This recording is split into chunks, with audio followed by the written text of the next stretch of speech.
ఇప్పుడు no cost cough syrup తో 60 రూపాయల విలువ గల ఇన్హేలర్ పూర్తిగా ఉచితం. దెబ్బకి దగ్గు జలుబు మాయం.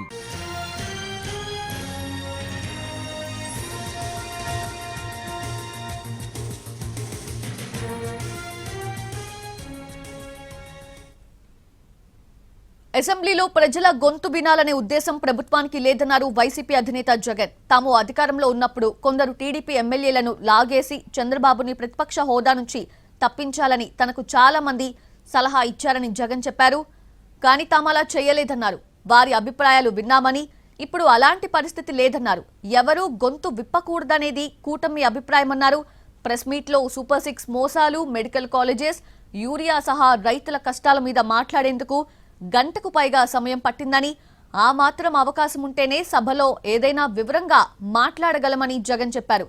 ఒక ఎమ్మెల్యేకి ఇచ్చే సమయం మాత్రమే ఇస్తామంటే ఇంకేం మాట్లాడగలమని జగన్ నిస్సహాయత వ్యక్తం చేశారు.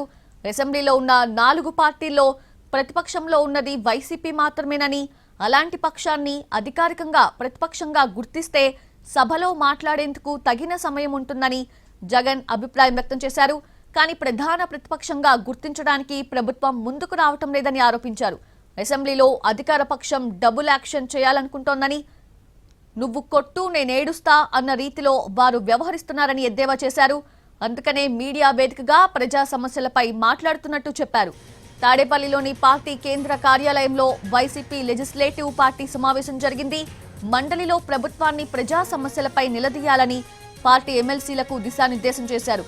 బలమున్న మండలిలో ప్రజల తరపున మాట్లాడేందుకు అవకాశం ఉందని జగన్ చెప్పారు. రాష్ట్రంలో ప్రభుత్వం ఉందా లేదా అనే సందేహం ప్రజలకు కలుగుతోందన్నారు.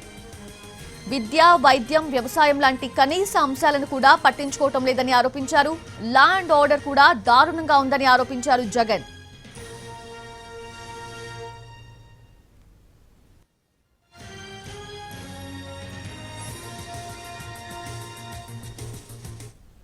గతంలో లేని వివాదాన్ని అడ్డుపెట్టుకుని చంద్రబాబు అసెంబ్లీకి దుమ్మా కొట్టారన్న జగన్, ఆ తర్వాత చంద్రబాబు ఎన్నిసార్లు అసెంబ్లీకి వచ్చారని ప్రశ్నించారు. తమ వాళ్ళేమైనా అన్నారా అని రికార్డ్స్ తీయించా. ఏమీ అనకపోయినా చంద్రబాబు ఆ రోజు మన మీద నిందలు వేసి వెళ్లిపోయారని అన్నారు జగన్. రాష్ట్రానికి రావాల్సిన ఆదాయాలు రావటం లేదన్నారు జగన్. అందుకనే రాష్ట్ర ఆర్థిక వ్యవస్థ చిన్నాభిన్నమవుతోందన్నారు ఆయన. ప్రతి చోట దోపిడీ చేస్తున్నారని ఆరోపించారు. మెడికల్ కాలేజీలన్నవి తరతరాల ఆస్తి అని, అలాంటి కాలేజీలను ప్రైవేటు పరం చేస్తున్నారని విమర్శించారు. తన అత్తగారి సొత్తు అన్నట్టుగా చంద్రబాబు అమ్మేస్తున్నాడని జగన్ ఎద్దేవా చేశారు.